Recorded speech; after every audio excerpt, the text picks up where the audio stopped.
Okay. Imagine if there was no such thing as sleep.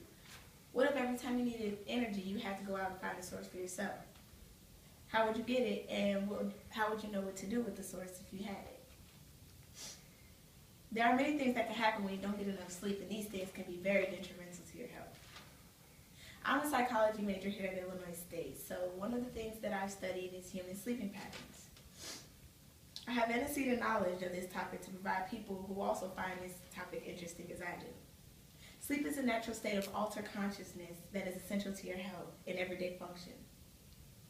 Therefore, we will first discuss the types of sleep, then why we sleep, and the consequences to what happens when you lose too much sleep.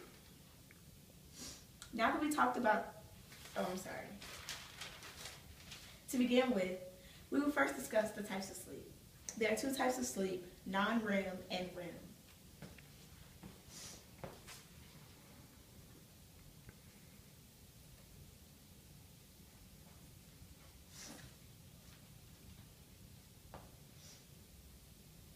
According to an after-class interview with Dr. Mollenhauer, non-REM sleep is the non-rapid eye movement.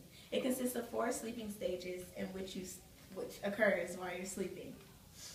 It's slow, regulated respiration and heart rate, little body movement, and absence of rapid eye movement, hence the name.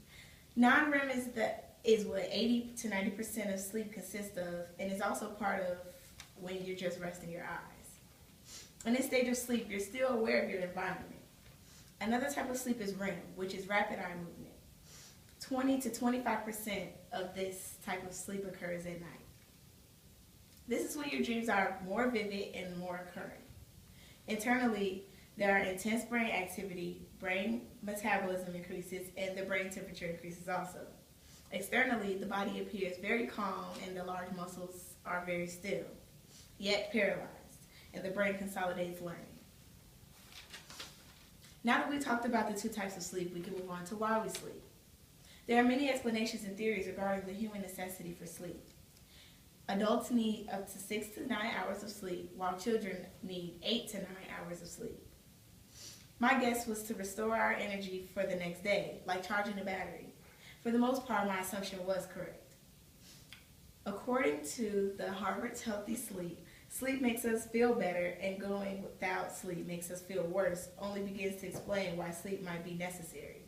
They go on to say that sleep makes us feel more alert, energetic, happier, and better able to function. Wouldn't you agree? The following video clip is from Russell Foster's June 20th, 13 TED Talk, which Foster's 21-minute video talks about why we sleep. He states, if you're an average sort of person, 36% of your lifetime is spent sleeping. If you live up to 90 years old, you spend 32 hours of sleeping your entire life.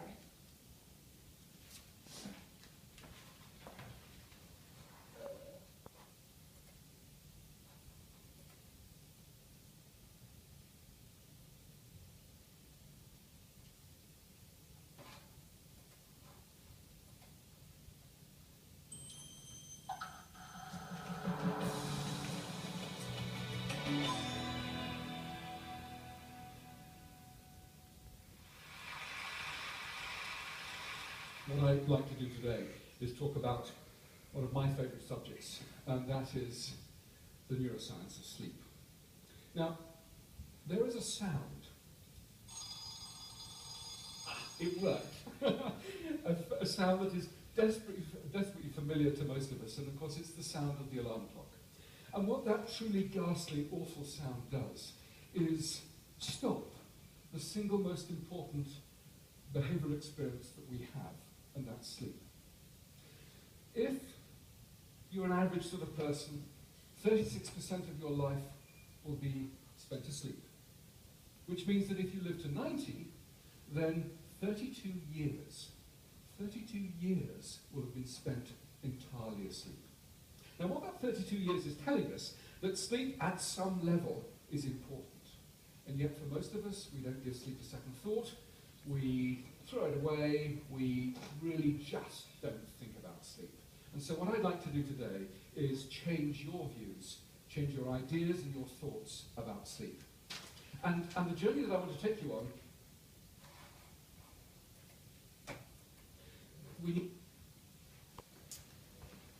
Now, in 1969, the restorative theory suggested by Oswald says that sleep was used as a restoration to repair the body and the brain.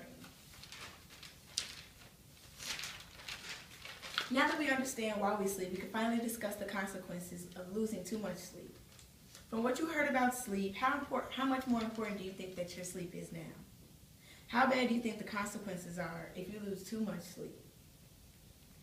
Diseases are one of the consequences of insufficient sleep. Harvard's Healthy Sleep, a site that tells us a study after study has revealed that people who sleep poorly are at greater risk for a number of different diseases and health problems.